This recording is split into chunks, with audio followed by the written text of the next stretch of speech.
Hello everyone, I'm Greg Donovan. I'm an accountant. I have a bachelor's and master's in accounting with a focus in taxation. I've been self-employed since 1997, and I just wanted to go through a few things. My firm, we kind of do things a little different. We specialize in small business, and so therefore we're able to step up further. The way I like to think of myself is like a CFO of your company, chief financial advisor, if you don't have one. If you do have one, then I want to think of myself more like CFO assistant then. I wanted to bring up something that I put together for a client. Now, this has all been changed. This doesn't reflect what my client actually, his business looks like, but I even numbers out to make it easier to understand. We do all the traditional stuff, payroll, bookkeeping, tax, and but we always come up with, hey, I think it would be better if you did it this way, that way, and it's not a client saying, hey, what if we do this, what if we do that? And it's always us looking at it and saying, hey, I think this might be a good idea, and then we bring it to the client and let them make the decision. Now, my one client in particular, which we find very common for North Dallas area, Frisco, most of our clients here are, they own multiple businesses. It's not just one.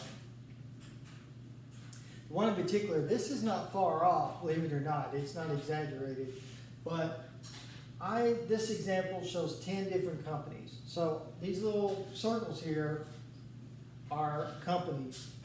The 10 signifies the amount of employees that they have in each one. And like I said, this isn't far off. So don't say this, trust me, it's not far off. So you've got one company, 10, 10, 10, 10, 10, 10, 10, 10. So you got a total of 100 employees. And every one of these companies has their own federal employer identification number. And why is that significant? Well, when you do payroll through this company here, everything has to be filed under that FEIN number. That's the acronym. Has to be filed.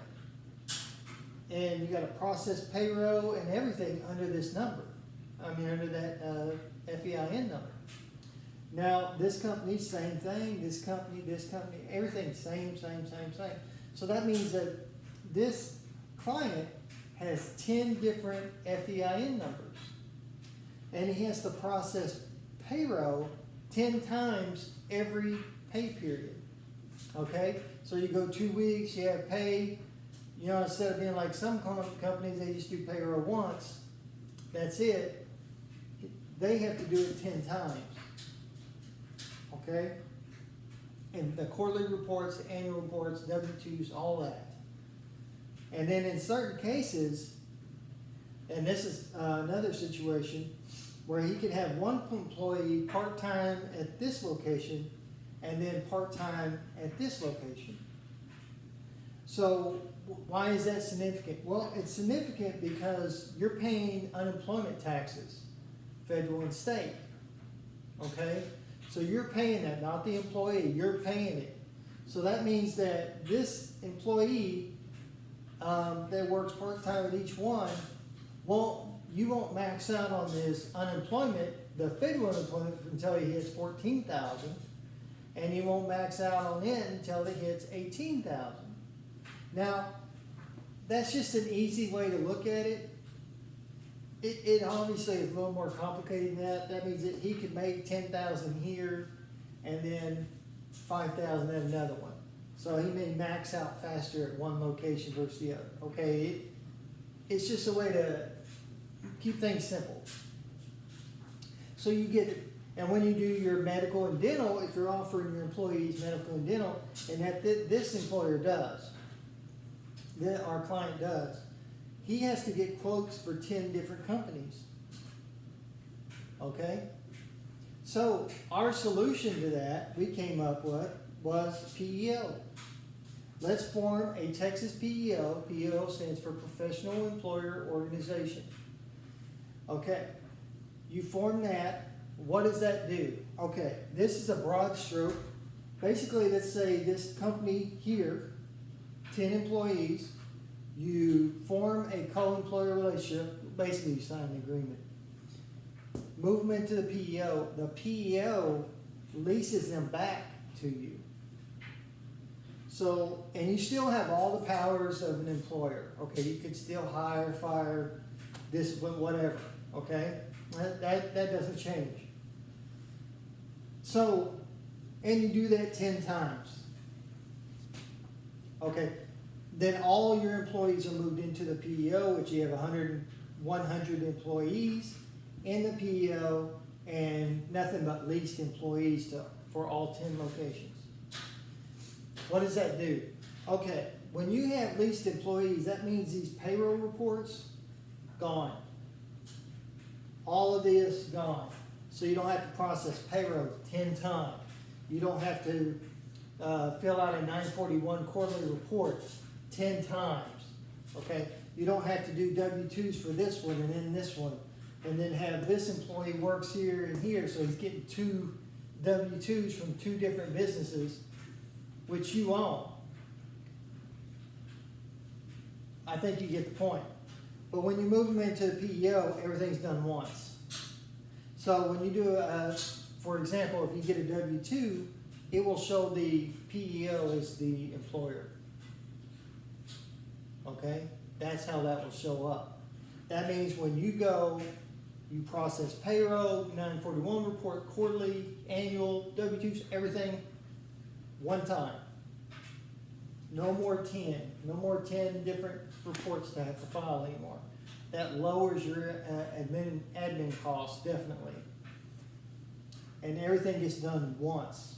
Like, it's basically like all of these is just one company. But it's not, okay? You still have your liability, if you're trying to keep your liability separate. Okay, because a lot of employers do that. They keep things separate. They don't want people to have access to everything they own. Okay, that's why a lot of them do it this way. And when you move it into the PEO, you're basically setting the PEO up. You have 100 employees. You save on admin.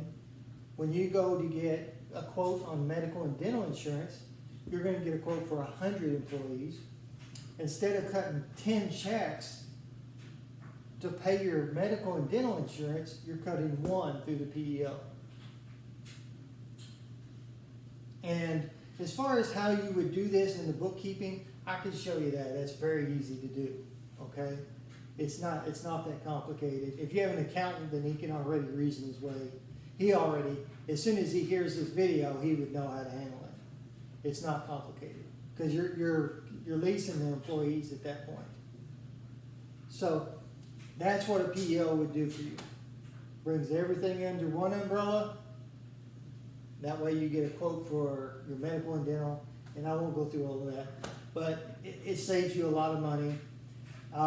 The PEO also will have value.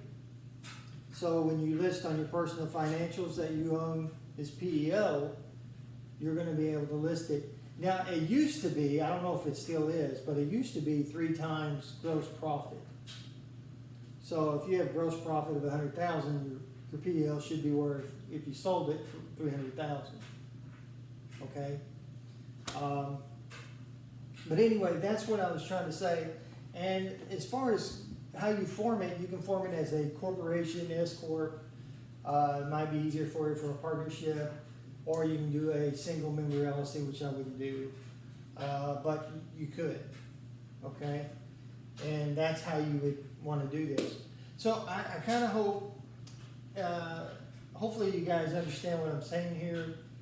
This is a good way to do something, and I think this solves the client's issue.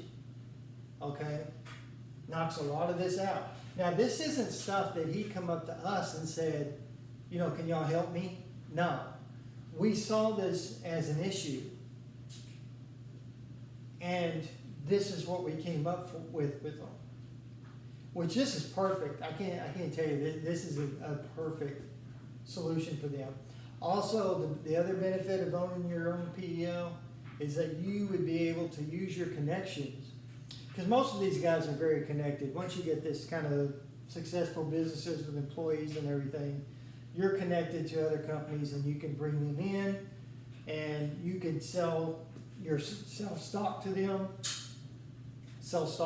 and bring them in, and then their companies come into the PEO, that kind of thing.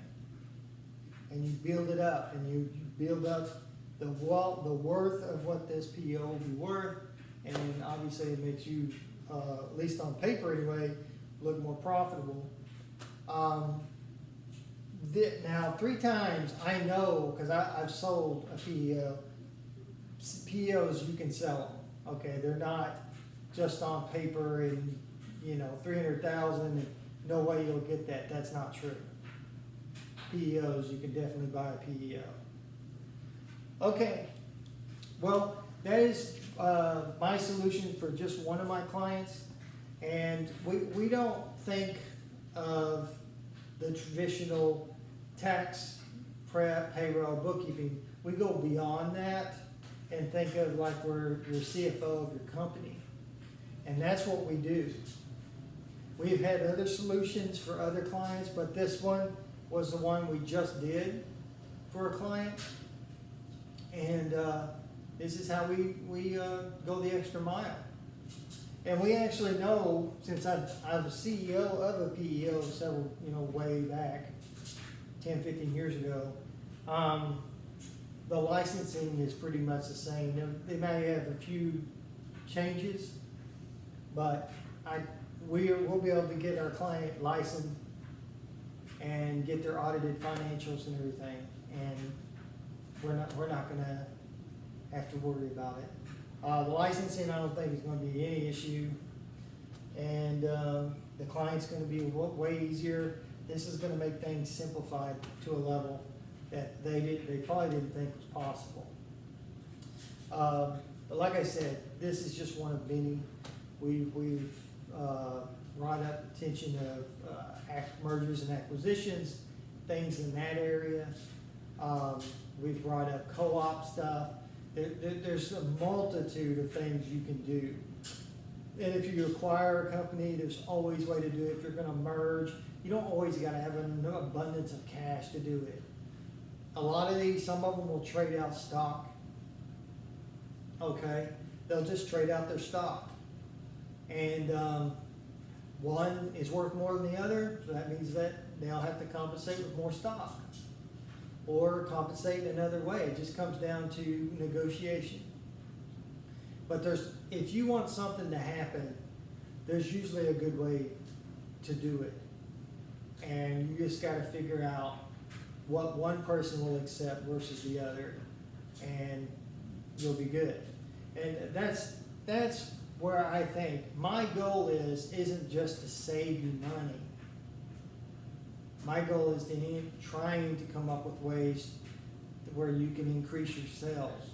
This doesn't particularly increase this client's sales at this level.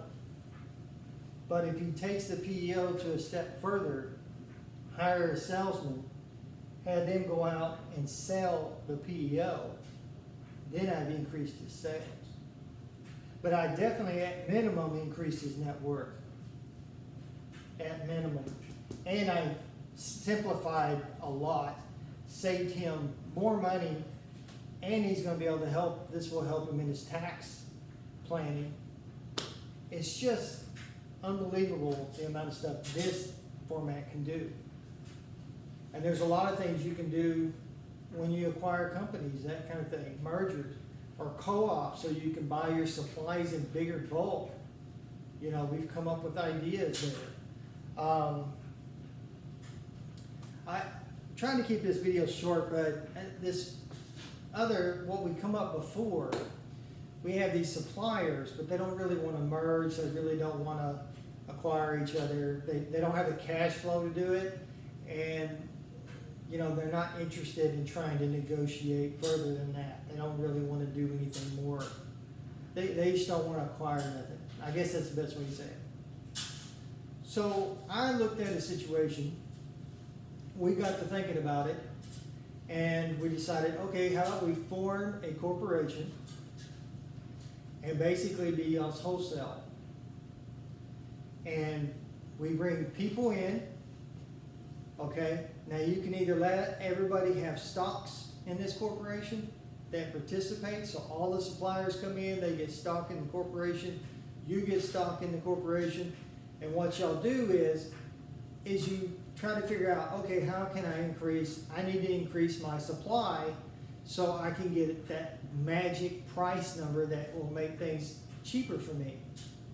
I'm just not at the level, I can't afford to do it on my own. So you bring these people together under this one umbrella, the corporation, okay? They all fund. Let's say that you're trying to buy this big, massive inventory of the widgets that you want to own.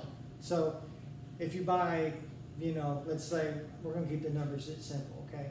100, that's your normal, what you used to buy is 100 because you can't afford to buy more.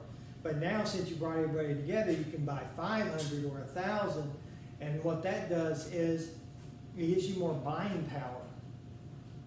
And it puts you on these guys that's got limited supply, these wholesalers, and they can pick and choose. Of course, they're going to go to the person they can sell the most to at a pretty decent price for them. So you bring everybody together under one umbrella. They put cash in. The company that you just formed pays the supplier. You get the supplies, and then they divvy up the supplies. Now, how does the company make money? See, that's the part that we really love. When our clients, all these suppliers, I guess at this time you call them shareholders, these retailers, that's what I'll call them. Retailers come in and they put money into the corporation, cash, not credit card. They're transferring cash into the corporation, the company you just formed. Then the company turns around and pays the wholesaler with a credit card. Now the credit card, what it does is you get a discount rate. So you'll get about 2%, 1.5%, 2%. You just have to negotiate that on all of these through the credit card, which costs the retailers nothing. And the corporation that they own is collecting that 1.5%. They're able to buy their materials, their inventory at a much bigger bulk, better price, so there's no telling how much they're going to save there. And then their company's making on top of that another 1.5%, 2% on the purchase. And you're saying, well, why can't they just pay their stuff on credit card and get the 1.5%? They're still going to lose because they can't buy the bulk at that level. Instead of buying 100 like they've always done, now they can buy 500 or 1,000. So they save money on the supply. That's the main goal. The 1.5% is what helps you pay the admin on it. And the shareholders make a little money off of it, because your admin's not going to be 1.5% of the supplies that you purchase on the card. It's just not going to. Unlikely. So your company's going to make money. You're going to be more. You're going to be worth more, and everybody should be at a much higher buying power. And number one, you get to know each other. Okay, you trust each other. You may even form an actual partnership, or you say, you know what? I don't want to be the boss anymore. I can't take it. I'd rather just sell this to you and manage this location. If they have that good of a relationship, they would. Normally, you wouldn't want to do that. Normally, you want your vision pushed. You don't really want, if you're buying a company, you don't want the vision of the one you're buying. You want to impose your own. So, in a nutshell, that was another one that we came up with. And he decided for him right now that they would just try to form these other partnerships with people. I know that they do this, but they're paying broker fees and stuff, and they're going to wind up paying more money to collaborate, and they don't need to. So that's where I was thinking. If you are suppliers, you're ordering pretty much similar widgets, the same widgets basically, and you're using that for to retail, why not form it? And you don't have to buy everything through the corporation. You can pick and choose what you buy in there, and then you fund it, and y'all fund it together, and that's how you do it. I think that was a terrific idea. My client, it motivated him. He actually said, hey, wait a minute, that's a good idea. And he contacted a few people, and then one of them had interest, and he signed with them in like a co-op situation. Basically, that's what I was coming to. And there you go. I mean, I don't know if this is going to work out well for him. We'll just have to wait and see, because he just did this like a couple of weeks ago, so we don't know. The numbers aren't in, so we don't know enough. But that was another idea. So that's what we do. We do everything. We do the compliance, the preparation, payroll, bookkeeping, but we also come to the boardroom. And if you don't have a boardroom, just imagine yourself having a boardroom, and imagine us stepping in there and we're all going over the numbers. And how can we do this? How can we do that? And that's kind of how we look at it.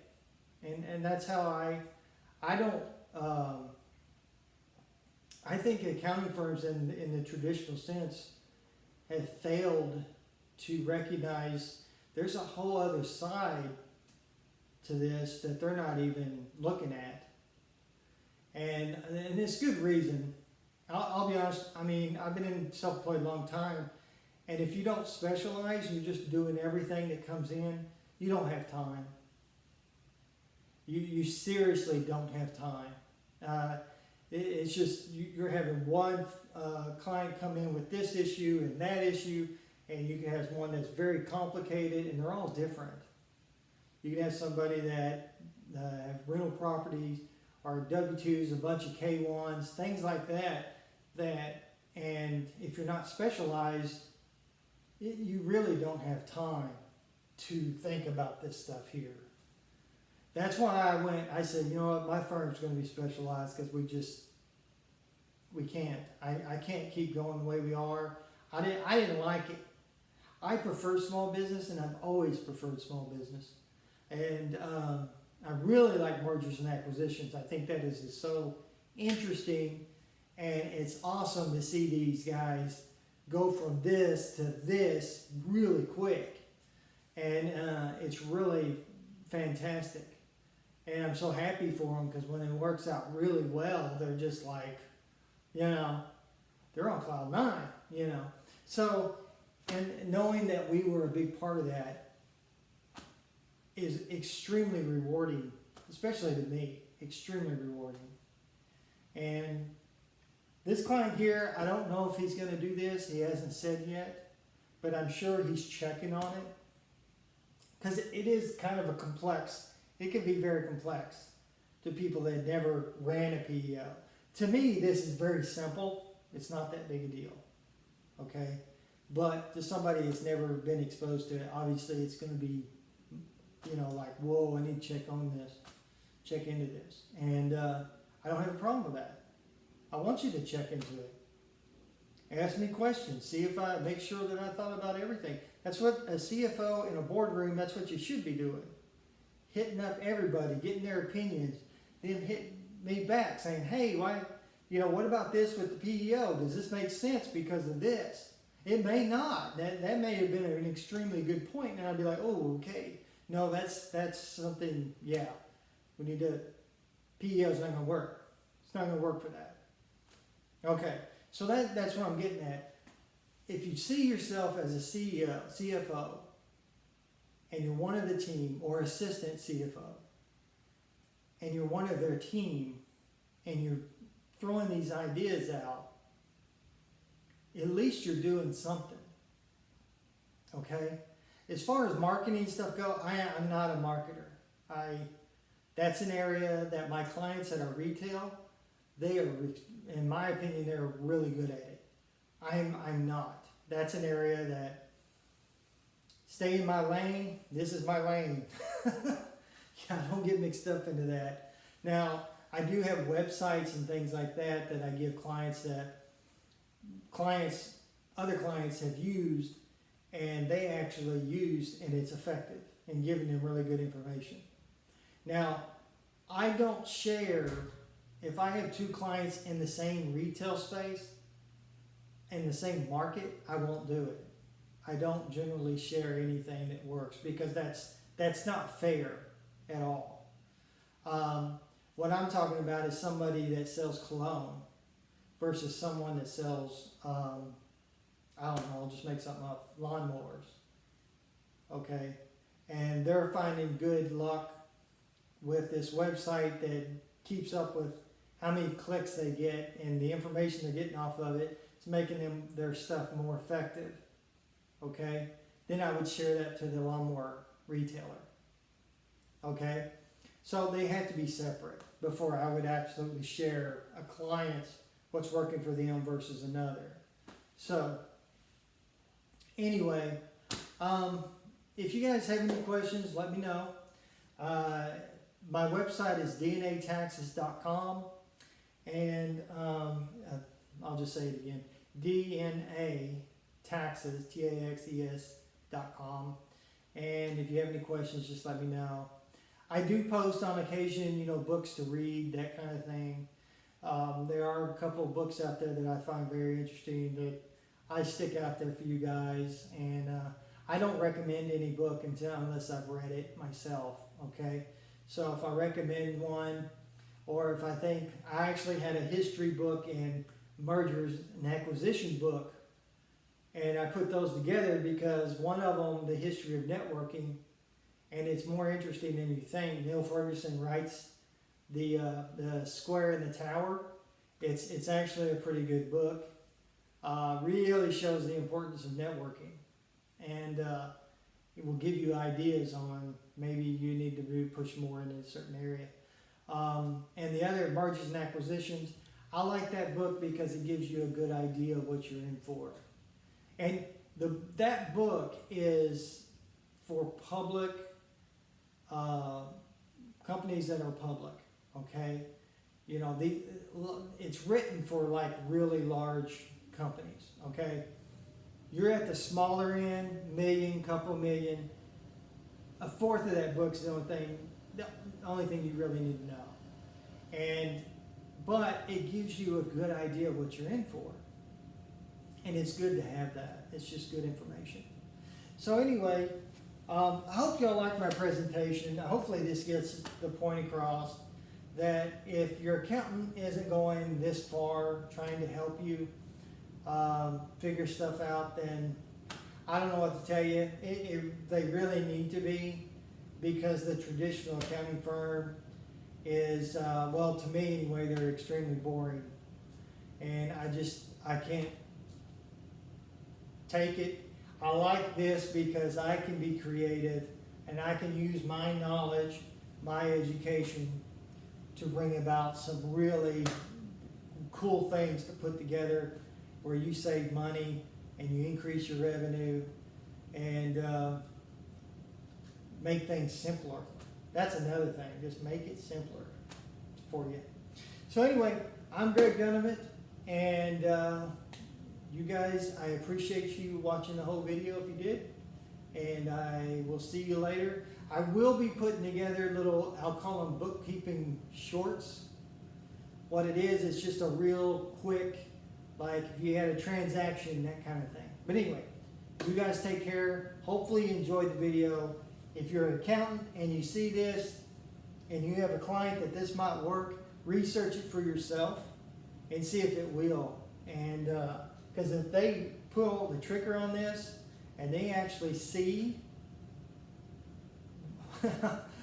I know this client in particular, he's gonna be floored, okay, the difference. He's gonna absolutely be floored. And that's gonna be huge. You're gonna be huge to that client. And there's no other way to say it. So anyway, hopefully I helped you guys out, and enjoy the rest of your day.